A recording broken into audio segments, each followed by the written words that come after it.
Hello student, VSC এক্সক্লুসিভের পক্ষ থেকে সবাইকে স্বাগত। সামনেই তোমাদের তৃতীয় তথা ফাইনাল এক্সাম, তো সেই কথা মাথায় রেখে নবম শ্রেণীর ছাত্রছাত্রীদের জন্য এই ভিডিওটা নিয়ে আমি চলে এসেছি।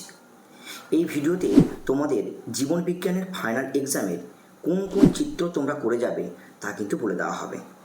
আশা করছি ভিডিওতে দেওয়া চিত্রগুলো যদি তুমি আজ থেকে প্র্যাকটিস করো তাহলে ফাইনাল এক্সামের জন্য অর্থাৎ চিত্রের জন্য বরাদ্দ 5 নম্বর তোমাদের হাতের মুঠোয় থাকবে।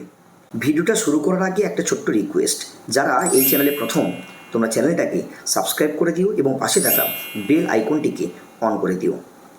তো আমরা এখন চলে এসেছি কম্পিউটার স্ক্রিনে। তো এক এক করে আমরা এই ভিডিওতে দেখে নেব ফাইনাল এক্সামের জন্য তোমরা আজ থেকে কোন কোন চিত্রগুলি ভালো করে প্র্যাকটিস করবে। এই ভিডিওতে যে চিত্রগুলো আমি বলবো এগুলো কিন্তু অবশ্যই তোমরা প্র্যাকটিস করো, কারণ ফাইনাল এক্সামের জন্য যথেষ্ট গুরুত্বপূর্ণ এই সমস্ত চিত্রগুলি। তো প্রথম যে ছবিটা আমি তোমাদের জন্য রেখেছি সেটা হচ্ছে মানব হৃৎপিণ্ডের রক্ত সংবহন পদ্ধতির রেখাচিত্র অঙ্কন করো। ছবিটা কিন্তু খুব ভালো করে তোমরা প্র্যাকটিস করো। 2 নম্বর ছবি রেখেছি নেফ্রনের চিত্র অঙ্কন করো। অবশ্যই চিহ্নিত চিত্র আঁকবে।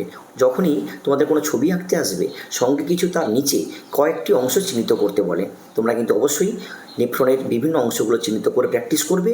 তার মধ্যে যেগুলো পরীক্ষায় আসবে সেগুলো তোমাদের কিন্তু উল্লেখ করে দিতে হবে। তৃতীয় যে প্রশ্নটা তোমাদের জন্য রাখা হয়েছে সেটা হচ্ছে মানুষের বৃক্কের লম্বচ্ছেদের চিত্র অঙ্কন করো।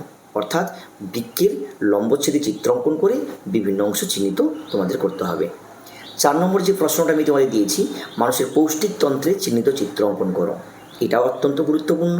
এই 4টি চিত্র তোমরা কিন্তু অবশ্যই ভালো করে প্র্যাকটিস করো।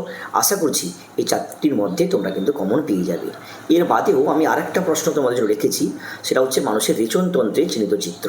অর্থাৎ রেচনতন্ত্রের ছবি সহ মোট 5টা ছবি তোমরা কিন্তু পরীক্ষার জন্য আজ থেকে প্র্যাকটিস করো। দেখা হচ্ছে পরের কোনো ভিডিওতে।